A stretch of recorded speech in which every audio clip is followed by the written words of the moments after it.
আসসালামু আলাইকুম।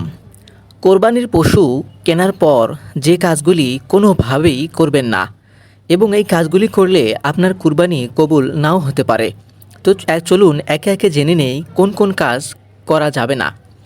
নাম্বার ১, কোরবানির পশু কিনতে গিয়ে প্রতিযোগিতায় লিপ্ত হবেন না। পশুর দাম প্রচার করে বেড়াবেন না। নাম্বার ২, দাম উল্লেখ করে ফেসবুকে পশুর ছবি আপলোড করবেন না। নাম্বার ৩, কোরবানির পশুতে কত কেজি গোশত হবে তার হিসাব করতে যাবেন না। পশু কিনে জিতেছেন না ঠকেছেন এসব চিন্তা করবেন না, কেননা কোরবানির পশুর দাম হয় না, এটা শুধু আল্লাহর সন্তুষ্টির জন্য।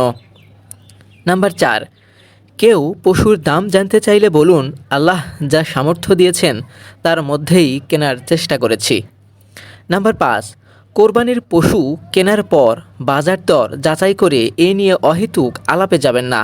দামে ঠকে গেছি এ ধরনের আফসোস করবেন না। নাম্বার ৬, কোরবানির গোশত যথাযথভাবে বিতরণ করুন। কোরবানির গোশত সংরক্ষণ করতে হবে, শুধু এই উদ্দেশ্যে ফ্রিজ কেনার ভ্রান্ত মানসিকতা পরিহার করুন। নাম্বার ৭, খাদ্য উৎসবে মেতে উঠবেন না, খাবারে পরিমিতি বজায় রাখুন। নাম্বার ৮, পশুকে অহেতুক কষ্ট দেবেন না, পশুকে নিয়মিত পর্যাপ্ত খাবার ও পানি দিন। নাম্বার ৯, পশু জবাই, রক্ত, মাংস কাটাকাটি ও টেবিল ভর্তি খাবারের দৃশ্য ফেসবুকে আপলোড করবেন না। মনে রাখবেন, লাখো মানুষ অনাহারে অর্ধাহারে দিন কাটাচ্ছে। নাম্বার ১০, জবাইয়ের সময় শিশুদের দূরে রাখুন। পশু জবাইয়ের দৃশ্য অনেক শিশুর মনে ভয়ঙ্কর প্রতিক্রিয়া সৃষ্টি করতে পারে। জবাইয়ের সময় পশুকে অযথা কষ্ট দেবেন না। নাম্বার ১১, কোরবানির পর স্বার্থপরের মতো জবাইয়ের স্থানে বা রাস্তাঘাটে বজ্র রেখে চলে যাবেন না। সব বর্জ্য ও রক্ত গর্ত করে মাটি চাপা দিন।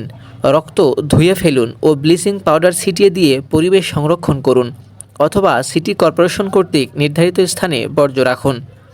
নাম্বার ১২, কোরবানির পশুর সঙ্গে সেলফি বা কোরবানির দেওয়ার সময় সেলফি তুলে আত্মপ্রচার করা থেকে বিরত থাকুন। একটা বিষয় মনে রাখবেন, আল্লাহ আপনাকে কোরবানি করার সামর্থ্য দিয়েছেন বলে তা করতে পারছেন, তাই আল্লাহর শুকরিয়া আদায় করুন। ভিডিওটি ভালো লাগলে লাইক দিবেন এবং এমন আরও ভিডিও পেতে আমাদের চ্যানেলটি সাবস্ক্রাইব করে আমাদের সাথেই থাকুন।